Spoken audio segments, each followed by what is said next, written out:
नमस्कार, मैं श्रीकांत आपके साथ। आप देख रहे हैं ट्रांसपोर्ट इमेज। नजर डालते हैं आज की बड़ी खबरों पर।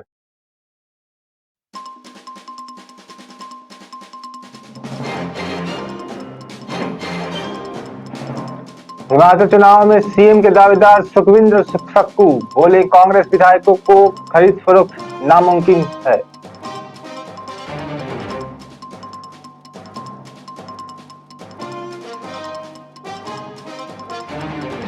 आईपीएल के रोमांच पर ग्रहण, फैंस की खुशी बचाने के लिए बीसीसीआई को बदलना होगा प्लान।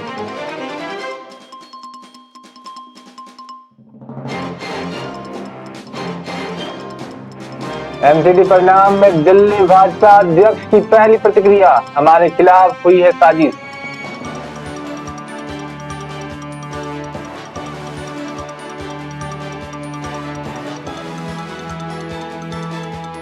महंगाई के दबाव में सुस्त हो गई विकास दर, रिजर्व बैंक ने 2022-23 का अनुमान घटाया।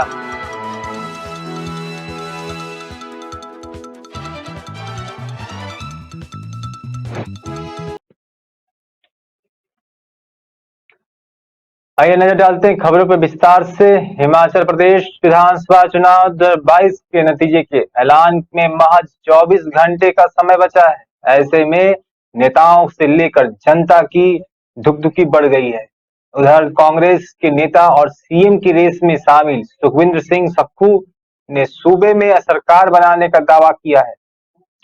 हिमाचल प्रदेश कांग्रेस चुनाव प्रचार समिति चेयरमैन और नादौन के प्रत्याशी सुखविंदर सिंह सक्खू ने कहा है कि सूबे में कांग्रेस की सरकार बहुमत से बनेगी। मुख्यमंत्री जयराम ठाकुर ने एग्जिट पोल के बयानों पर सक्खू ने कहा है कि मुख्यमंत्री एक दिन के लिए खुश होना चाहते हैं तो हो लें, क्योंकि चुनाव नतीजों के बाद वह दुखी ही होंगे। नादौन पहुंचे सक्खू ने साफ तौर पर कहा है कि 8 दिसंबर को पूरे विधान प्रदेश में कांग्रेस से प्रत्याशी अपने अपने विधानसभा क्षेत्र में रहेंगे और कोई भी प्रत्याशी अपना क्षेत्र छोड़कर प्रदेश के बाहर नहीं जाएगा।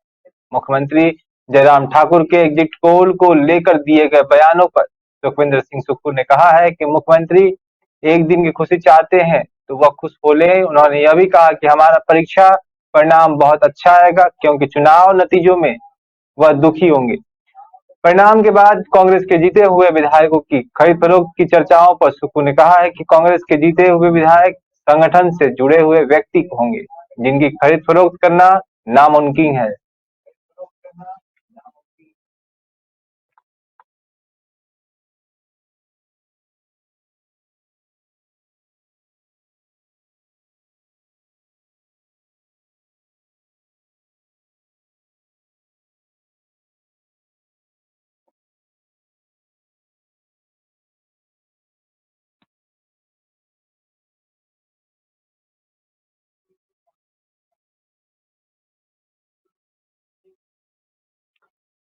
भारतीय क्रिकेट कंट्रोल बोर्ड यानी बीसीसीआई को आईपीएल 2023 के बाद के चरणों के दौरान विदेशी खिलाड़ियों की उपलब्धता पर एक बड़ा संदेह होने के साथ ही एक और बड़ा झटका लगा है। वर्ल्ड टेस्ट चैंपियनशिप यानी डब्ल्यूटीसी का फाइनल 7 जून को खेला जाना है, जिसका अर्थ है कि खिलाड़ी प्लेऑफ के दौरान भी बाहर हो सकते हैं। आईपीएल के में आगे शेड्यूलिंग को लेकर भी टकराव हो सकता है, क्योंकि आईसीसी 7 दिन पहले किसी अन्य टूर्नामेंट की अनुमति नहीं देता है। बीसीसीआई अधिकारी ने कहा है कि हम विश्व टेस्ट चैंपियनशिप फाइनल के साथ किसी भी संभावित टकराव को टालने की कोशिश करेंगे और हम समझते हैं कि संभावित रूप से खिलाड़ियों की उपलब्धता को लेकर समस्या हो सकती है। जून को वर्ल्ड टेस्ट चैंपियनशिप फाइनल की मेजबानी करने के लिए तैयारी आईसीसी के साथ फिक्स में है। तारीख खतरनाक रूप से आईपीएल फाइनल के करीब है और ऐसे में भारतीय क्रिकेट बोर्ड का लक्ष्य मई के अंत में फाइनल करना है। आईसीसी के नियम के तय करते हैं कि आईसीसी इवेंट से 7 दिन पहले कोई प्रतियोगिता आयोजित नहीं करनी चाहिए। ऐसे में आईपीएल फाइनल 30 मई या उससे पहले करना होगा और बीसीसीआई अधिकारी ने यह भी कहा कि हाँ, हम जानते हैं कि और हम संभावित आरंभ और समाप्ति तिथियों पर चर्चा कर रहे हैं। हमने अभी दोनों तारीखों को फाइनल नहीं किया है, लेकिन उम्मीद है कि आईपीएल मैच के अंत में शुरू होगा और मई के आखिर हफ्ते में खत्म हो सकता है।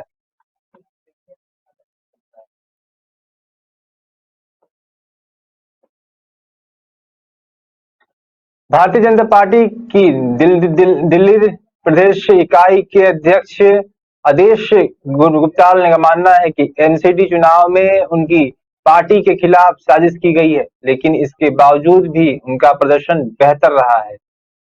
साल 2015 साल तक सत्ता में रहने के बावजूद बीजेपी रुझानों में आम आदमी पार्टी की को कड़ी टक्कर देती दिख रही है। आदेश के गुप्ता ने की दावा किया है कि इस बार की उनकी ही पार्टी सत्ता में कब्जा करेगी।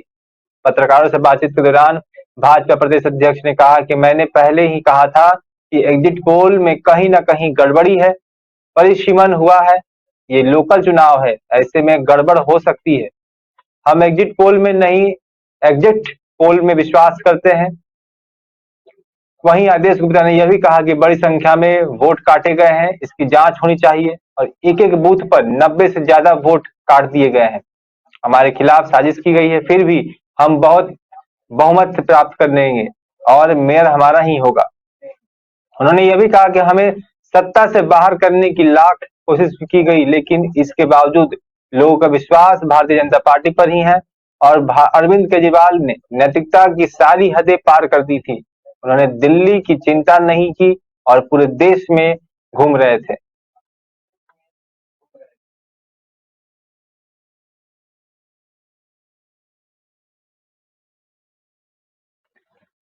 दिल्ली नगर निगम के 250 वार्डों के लिए मतगणना चल रही है और शुरुआती रुझानों में आम आदमी पार्टी और भारतीय जनता पार्टी के बीच कांटे की टक्कर देखने को मिल रही है।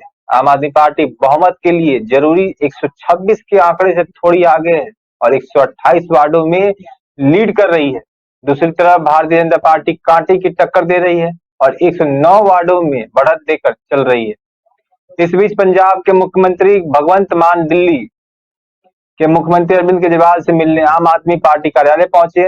वही सूत्रों के मुताबिक नगर निगम चुनाव में मिल रही बढ़त को देखते हुए मान केजरीवाल को बधाई देने आए हैं और कुछ देर बाद सीएम केजरीवाल भी कार्यालय पहुंच सकते हैं। दूसरी तरफ आप कार्यालय की सुरक्षा बढ़ा दी गई है। यहाँ पार्टी के कार्यकर्ताओं का आने का सिलसिला भी शुरू हो गया है। पुलिस के कड़े बड़े अधिकारी भी कार्यालय पहुंच रहे हैं। एग्जिट पोल के अनुमान गलत साबित हुए हैं और आपको एक तरफा जीत नहीं मिल सकती है। भाजपा दूसरे नंबर पर जरूर है, लेकिन आम आदमी पार्टी से बहुत कम अंतर से पीछे है।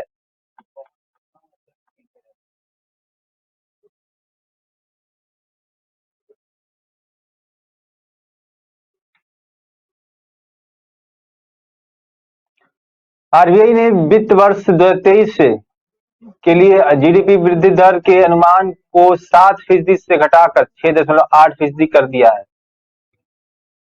आरबीआई के गवर्नर शशिकांत दास ने कहा है कि भारत की अर्थव्यवस्था मजबूत बनी हुई है और आरबीआई ने यह भी कहा कि तीसरी तिमाही के 4.4% और चौथी तिमाही में 4.2% रहने का अनुमान है। वही दूसरी तिमाही में भारत की जीडीपी विकास दर 6.3% रही थी। अगले वित्त वर्ष यानी 2023-24 में भारत की विकास दर 7.1% रहने का अनुमान जताया है। आपको बता दूं कि मंगलवार को विश्व बैंक ने भारत के विकास दर के अनुमान को 6.5 से बढ़ाकर 6.9% किया था। गवर्नर शक्तिकांत दास ने कहा है कि जीडीपी विकास दर के अनुमान में कटौती के बावजूद बड़ी अर्थव्यवस्थाओं में सबसे तेजी से बढ़ती इकोनॉमी बना रहेगा।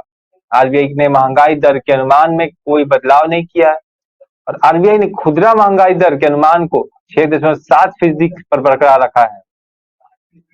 आपको बता दें कि आरबीआई के संतोषजनक दायरे के ऊपर है और अक्टूबर में खुदरा महंगाई दर 3 माह के निचले स्तर 6.77% पर पहुंच गई है।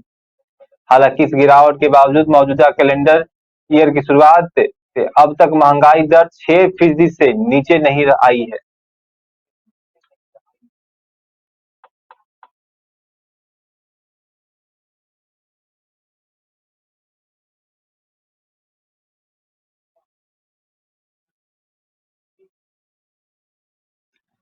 राज्यसभा के अध्यक्ष जगदीप धनखड़ को बधाई देते हुए पीएम नरेंद्र मोदी ने कहा है कि मैं इस सदन के साथ साथ राष्ट्र की और सभापति को बधाई देता हूं।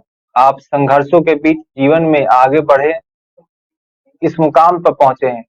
यह देश के कई लोगों के लिए प्रेरणा है। आप सदन में इस प्रतिष्ठित पद पर भी शोभा बढ़ा रहे हैं। और राज्यसभा के अध्यक्ष जगदीप धनखड़ ने पीएम मोदी से कहा कि हमारे उपराष्ट्रपति किसान पुत्र हैं और उन्होंने सैनिक स्कूल में पढ़ाई की है। इस प्रकार वह जवानों और किसानों के साथ निकटता से जुड़े हुए हैं।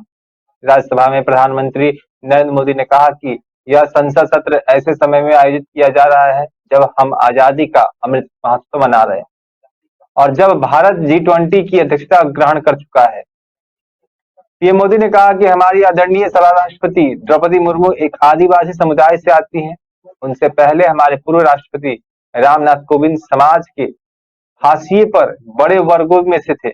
जब हमारे उपराष्ट्रपति किसान पुत्र हैं और हमारे उपराष्ट्रपति को कानूनी मामलों का भी बहुत ज्ञान है। उन्होंने कहा कि राज्यसभा में काफी वकील हैं और इसलिए उपराष्ट्रपति महोदय को सुप्रीम कोर्ट के अपने वकील साथियों की कमी नहीं खिलेगी।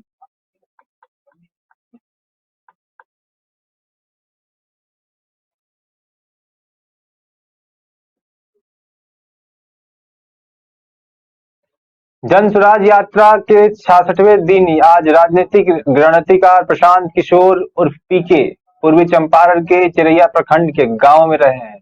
यहाँ उन्होंने नेताओं पर तंज कसते हुए कहा कि बिहार उतना बुरा नहीं है जितना सिस्टम में बैठे नेताओं ने बना रखा है। नेता ऐसा माहौल अपने निजी हित के लिए बनाए हुए हैं ताकि उनको बंदूक वाले सरकारी गनमैन मिल सके।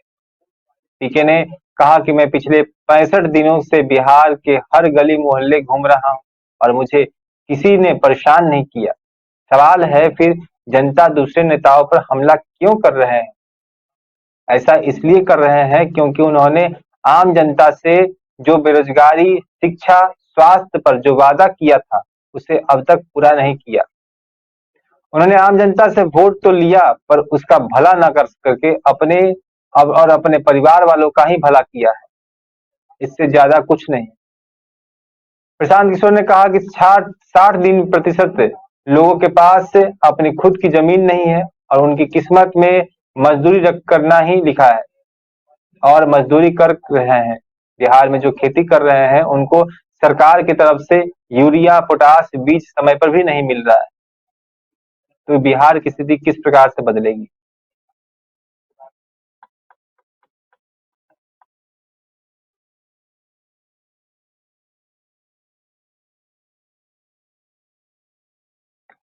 बिहार के सिवान में आजकल लोग सड़क के बजाय नाव से सफर करने को तवज्जो दे रहे हैं।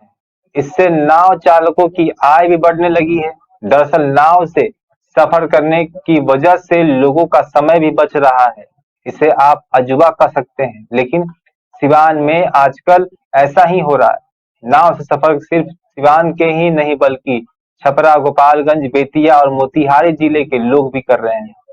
दरअसल उत्तर प्रदेश बलिया जाने के लिए लोग अधिकतर नाव के ही सहारा लेते हैं क्योंकि सड़क मार्ग से काफी दूरी तय करनी पड़ती है और समय भी लगता है। हालांकि सिवान के दरौली पंचमदिरा घाट से नाव से दूरी तय करने का मात्र 30 मिनट में ही 5 किलोमीटर की दूरी तय उत्तर प्रदेश के बलिया खरीद घाट पहुंच जाते हैं। इससे 50 किलोमीटर की दूरी भी कम हो जाती है और लोग खरीद घाट से बलिया चले जाते हैं। सिवान मुख्यालय से लगभग 35 किलोमीटर दूर सरयू नदी के तट पर दरौली प्रखंड बसा है। दरौली के पांच मदिरा घाट और शिवाला घाट से 3 स्टीमर का परिचालन प्रतिदिन होता है, जहां से स्टीमर के जरिए सफर आए दिन सैकड़ों लोग सफर करते रहते हैं।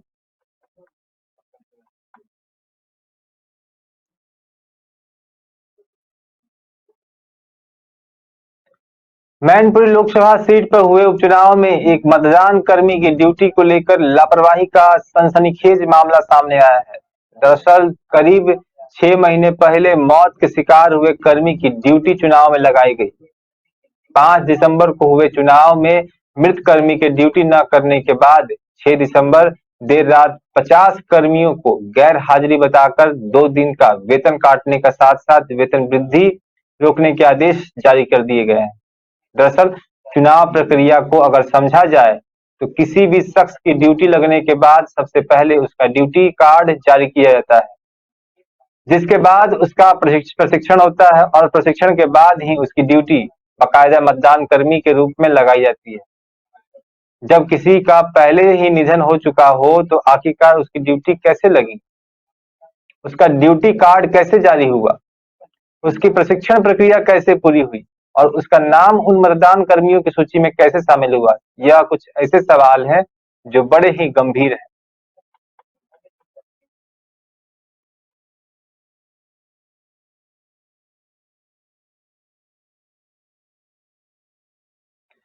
दिल्ली एमसीडी चुनाव के लिए मतगणना चल रही है और दिल्ली नगर निगम के 250 वार्ड के लिए 4 दिसंबर को मतदान हुआ था। आज सुबह 8 बजे से मतगणना चल रहा है और शुरुआती रुझानों में भाजपा और आम आदमी पार्टी के बीच कांटे की टक्कर चल रही है, लेकिन परिणाम आने से पहले ही आप पार्टी गदगद हो रही है।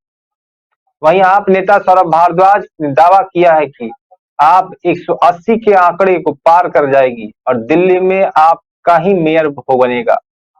सौरभ ने कहा कि दिल्ली को हम ही साफ करेंगे, अभी ईवीएम खुली है, कुछ ही देर में सब क्लियर हो जाएगा, हम सब मिलकर जश्न मनाएंगे। और एक रिपोर्ट के अनुसार यह भी बताया जाता है कि भाजपा नेता जतिंदर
राजस्थान कांग्रेस के नवनियुक्त प्रदेश प्रभारी सुखविंदर सिंह रांगवा का कहना है कि उनका डीएनए कांग्रेस है, कांग्रेस से उनका परिवार है। रंधावा ने कहा है कि जो कांग्रेस का नुकसान करते हैं वह कांग्रेसी नहीं हो सकते हैं, जो कांग्रेस के वफादार हैं वह कांग्रेस के खिलाफ कभी नहीं हो सोच सकते। सुखविंदर सिंह ने कहा कि वे नहीं मानते कि राजस्थान के हालात चिंताजनक हैं या फिर पंजाब के जैसे हैं। राजस्थान में चल रहे राजनीतिक घमासान पर सुखविंदर ने कहा कि वे अभी नए हैं और पहली बार राजस्थान आए हैं। भारत जोड़ो यात्रा समाप्त होने के बाद मिल बैठक थे, सबसे बात करेंगे। राजस्थान प्रदेश प्रभारी सुखविंदर सिंह रंधावा ने कांग्रेस अध्यक्ष मल्लिकार्जुन खड़गे और सोनिया गांधी राहुल गांधी का आभार जताते हुए कहा कि वे जिस पंजाब की धरती से आए हैं वहां गुरु नानक जी ने सांझी वार्ता के संदेश दिए हैं। अशोक गहलोत बनाम सचिन पायलट के विवाद पर रंधावा ने कहा कि ऐसा सब राज्यों में होता है, पार्टी ने मेरे ऊपर जो विश्वास जताया है उस पर वे खरा उतरने का प्रयास करेंगे, मिल बैठकर पूरे मामले को सुलझा लिया जाएगा।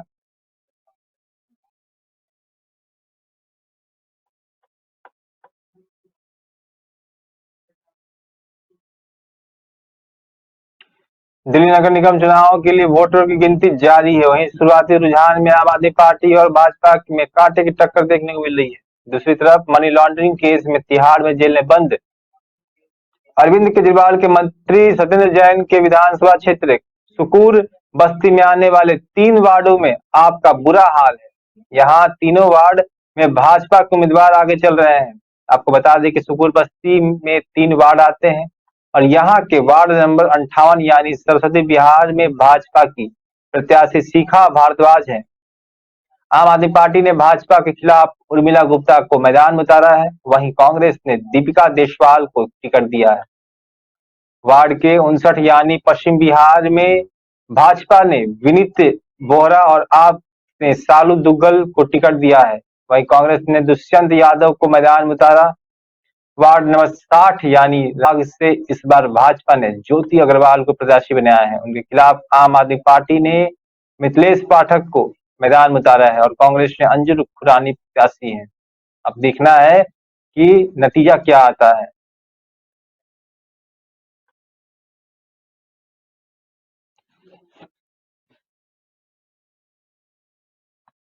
ब्रिटेन के किंग चार्ल्स पर कथित तौर पर अंडा फेंकने जाने के मामले में एक व्यक्ति को गिरफ्तार किया गया। पुलिस ने बताया कि शख्स को लंदन के पास एक टाउन सेंटर की यात्रा के दौरान किंग चार्ल्स तृतीय की और कथित तौर पर एक अंडा फेंकने के बाद हमले के संदेह में गिरफ्तार किया गया।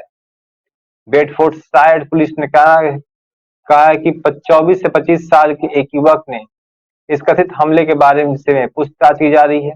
अब मालूम हो कि चार्ल्स लंदन से 30 मील उत्तर में लुटन में टाउन हॉल के बाहर लोगों से मुलाकात कर रहे थे, तभी एक अंडा कथित रूप से वहां आकर गिर था। इसके बाद किंग्स के सुरक्षाकर्मी उन्हें दूसरी तरह जगह ले गए और उन्होंने फिर लोगों से हाथ मिलाकर मिलना शुरू कर दिया।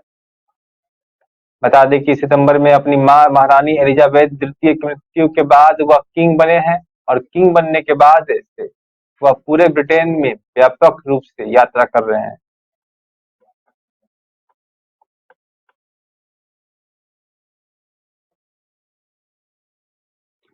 उत्तर प्रदेश के बदायूं में एक चौंकाने वाला मामला सामने आया है, जहां नसबंदी कराने गई महिला की 1.5 इंच आंत काट दी गई है। हालात बिगड़ने पर महिला का इलाज अलीगढ़ मेडिकल कॉलेज में चल रहा है। महिला के पति नरेश ने बताया कि उनकी पत्नी ने नसबंदी का ऑपरेशन दगवा पीएचसी पर करवाया था। घर आने पर पत्नी के पेट में दर्द होने लगा, जिसके बाद महिला को बदायूं के अस्पताल में दिखाया, लेकिन पत्नी की हालात बिगड़ने पर अलीगढ़ मेडिकल कॉलेज में भर्ती कराया गया। वहां पर डॉक्टर ने बताया कि पत्नी की नसबंदी के बाद 1.5 इंच की आंत काट दी गई है, जिससे परेशानी हो रही है। डॉक्टर ने दोबारा ऑपरेशन कराने के लिए कहा और अभी तक इलाज में 3 लाख रुपए खर्च हो चुके हैं और एक ऑपरेशन होना बाकी है। पीड़िता के पति नरेश ने मामले की तहरीर थाना जफीर नगर में महिला डॉक्टर के खिलाफ दी है। नरेश का कहना है कि अगर पुलिस महिला डॉक्टर के खिलाफ कार्रवाई नहीं करती है तो वह कोर्ट का सहारा लेंगे।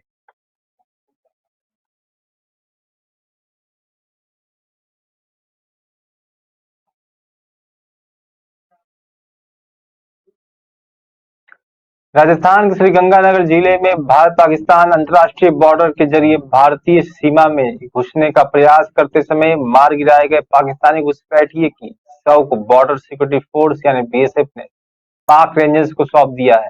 पाक रेंजर्स ने मृतक घुसपैठियों को पाक का नागरिक स्वीकार किया है। उसकी पहचान मोहम्मद इकबाल पुत्र गुलाम मोहम्मद निवासी बहवाल नगर के रूप में हुई है। पहले पाकिस्तानी रेंजर्स ने अपना नागरिक होने से नहीं मान रहे थे, लेकिन बाद में उन्हें स्वीकार कर लिया कि इकबाल पाकिस्तान का ही निवासी था। पाकिस्तानी घुसपैठिया मोहम्मद इकबाल ने सोमवार तड़के श्रीगंगानगर के श्री कर्णपुर सेक्टर में आज रात के अंधेरे में कोहरे का फायदा उठाते हुए भारतीय सीमा में घुसपैठ करने का प्रयास कर रहा था, लेकिन वहां गश्त कर रहे सीमा सुरक्षा बल के जवानों की नजर उस पर पड़ गई। बीएसएफ के जवानों ने उससे वहीं रुकने को कहा, लेकिन उसे ने उनकी चेतावनी को नजरअंदाज कर दिया। इस पर सीमा सुरक्षा बल के प्रहरियों ने अपनी बंदूक के मुंह खोल दिए और उसे वहीं पर मार गिराया।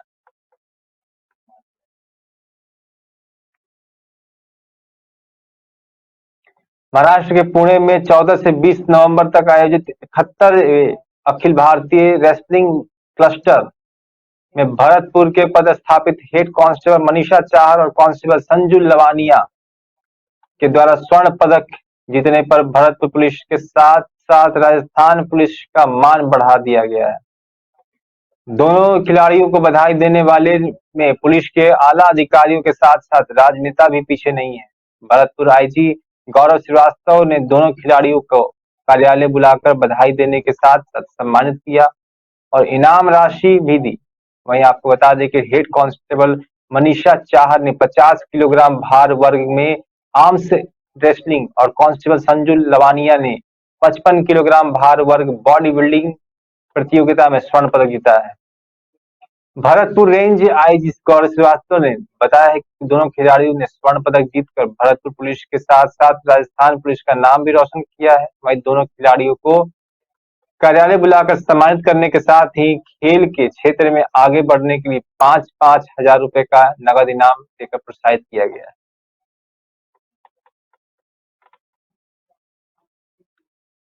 आप देख रहे थे देश दुनिया की खबरें। अभी तक हमारे साथ आगे की खबरों को देखने के लिए हमारे साथ इसी प्रकार से बने रहें। नमस्कार।